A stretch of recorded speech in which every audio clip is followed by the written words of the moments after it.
Bonjour chers amis, c'est Cyril de Lille. Troisième vidéo de la semaine, comme désormais à l'accoutumée, lundi, mercredi, vendredi, 18 h, c'est le rendez-vous. Et aujourd'hui, eh bien, j'apporte quelques nouvelles à propos donc de l'antichrist Elon Musk. D'abord en introduction, comme je l'ai annoncé, je crois que c'était au mois de juillet, eh bien, j'ai enregistré une série de 7 vidéos dans laquelle je disais ce que je croyais, c'est-à-dire que Elon Musk est l'antichrist de la fin des temps, le grand antichrist annoncé. Et eh bien, je vais mettre à la fin de cette vidéo-là en lien la première des 7 vidéos que j'avais enregistrées. En plus, c'était dans le jardin, il y avait du soleil. J'étais resplendissant, c'était magnifique. Et donc, je détaille dans ces vidéos les signes principaux qui me permettent de dire qu'Elon Musk est l'antichrist de l'Apocalypse. Je me base évidemment sur ce qui est écrit dans l'Apocalypse, dans la Bible. Depuis, j'ai enregistré une première vidéo où je parle des suites de l'évolution de l'antichrist, et donc je continue. Les dernières nouvelles maintenant qui continuent à aller dans ce même sens. D'abord, il y a eu des révélations sur l'état atroce des singes qui ont servi aux expérimentations de la puce Neuralink. La puce Neuralink a été testée sur des singes. D'abord, il a été assuré qu'il n'avait eu aucun problème de santé, que tout s'était bien passé et que l'expérimentation sur les êtres humains pouvait donc commencer. Puis, des professionnels en fait, qui ont participé à ces expérimentations ont dit qu'ils étaient dans un état épouvantable. Les singes, en fait, beaucoup de singes sont morts du fait de cette puce et des expérimentations menées. Et Elon Musk, son équipe de Neuralink, s'est empressé de dire non, ces singes étaient mourants de toute façon, ils étaient en fin de vie. Nous avons fait exprès de prendre des singes en fin de vie pour ne pas faire souffrir des jeunes singes, vous comprenez? C'est pour ça qu'ils sont morts juste après, mais ils allaient mourir de toute façon. Ce qui a été démenti, ce qui est faux, en fait, c'est un mensonge, c'est-à-dire que les singes n'étaient pas âgés, ils étaient jeunes, et en réalité, ils sont morts directement à cause de cette puce. Pour certains, le cerveau est sorti de la boîte crânienne, il y avait du liquide qui coulait à l'extérieur du corps. Voilà, donc ils ont vécu une horreur. Donc, vous voyez, deux choses, c'est que la puce est dangereuse, et les expérimentations sur l'être humain ont commencé à l'heure où je vous parle, alors que nous savons ces choses que je vous dis, ce monde est devenu insensé, les fumées de Satan embrouillent la vue de tous, c'est impressionnant.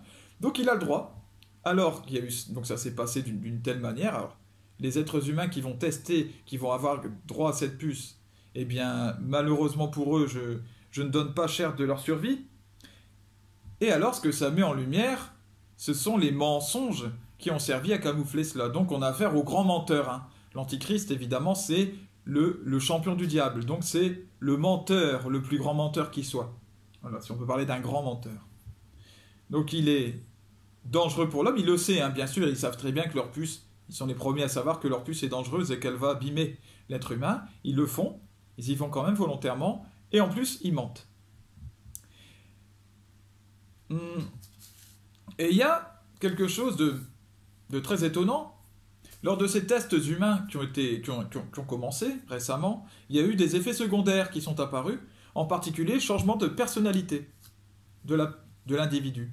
Voilà, parce que ça ferait bouger des neurones dans le cerveau. Il y aurait des connexions qui seraient créées entre les puces par la puce elle-même. Je ne sais pas bien, mais en tout cas, c'est ce qui se passe. Elon Musk a rebondi là-dessus pour dire « Ah bah vous voyez, c'est merveilleux, puisque nous allons pouvoir régler les problèmes psychiques des malades mentaux. » Voilà, en manipulant à peu près la puce, en la plaçant à l'un ou l'autre endroit, eh bien, nous pourrons leur donner une bonne personnalité. Il est en train de dire qu'en fait, c'est pas un problème. Voilà, c'est pas un problème que des gens changent de personnalité de manière involontaire avec cette puce, c'est formidable, parce qu'on pourra encore plus manipuler les hommes, manipuler leur cerveau, manipuler tout ce qui est en eux. Voilà. Donc ça, c'est typique de l'Antichrist. Il produira de faux miracles, voilà, de faux miracles prétendument pour le bien de l'homme, qui seront en réalité des réussites uniquement techniques, des pseudo-réussites, puisqu'en fait, elles vont aller vers la destruction de l'homme. Il nourrit aussi, Monsieur Musk, son réseau social qui est devenu X, qui est plus Twitter, euh, et il le nourrit par les discords qui sévissent actuellement. Toutes les discords qui ont lieu, eh bien, trouvent un soutien en la personne d'Elon Musk. Et donc en particulier, par exemple, en ce moment, le conflit Israël-Palestine. Eh bien, Elon Musk, bon, il est accusé d'être antisémite, c'est pas le seul, loin de là, et c'est pas toujours à raison, mais cela dit, eh bien, il se place d'un côté, il ne sert pas la paix, mais il nourrit la guerre et la division. Et ça lui est reproché depuis déjà longtemps, même par l'Union européenne, qui lui demandait de limiter les contenus agressifs sur son réseau. Et lui a dit oui, oui, je vais le faire, et il ne le fait pas. Il ne le fait pas, il donne encore plus de visibilité aux contenus extrémistes, aux fake news, etc. Il refuse de réguler. Voilà. Enfin, eh bien, récemment a été élu un candidat des plus surprenants et sombres en Argentine. Il est bien candidat à la présidence. Javier Milei s'appelle-t-il, Xavier en fait. Javier Milei. Et cet homme, au look extravagant qui sort de nulle part, admirateur de Donald Trump, de Jair Bolsonaro, etc., est un candidat qui est extrémiste, donc un extrémisme assumé et agressif. Sur les plateaux de télévision, il a insulté le pape François de tous les noms, il a expliqué sa vie sexuelle avec de multiples personnes, comme ça, en direct sur des plateaux de télévision. Et il parle des immigrés ou des étrangers en des termes insultants aussi. Et cet homme, ça va, ça me rappelle un candidat, je ne sais plus son nom, un candidat Duterte. Duterte en candidat dans les Philippines, qui était du même genre. Il avait insulté le pape François de tous les noms aussi. Bref.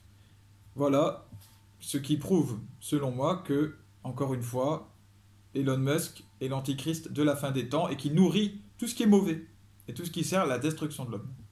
Que Dieu vous bénisse, vous permette de regarder vous-même, de distinguer vous-même si ce que je dis est vrai ou pas, et qui vous permette de distinguer vous-même les signes de la fin des temps à cette heure où il fait de plus en plus sombre dehors, compliqué d'avoir de la lumière, du soleil, vraiment cibler son heure pour se filmer. À bientôt les amis.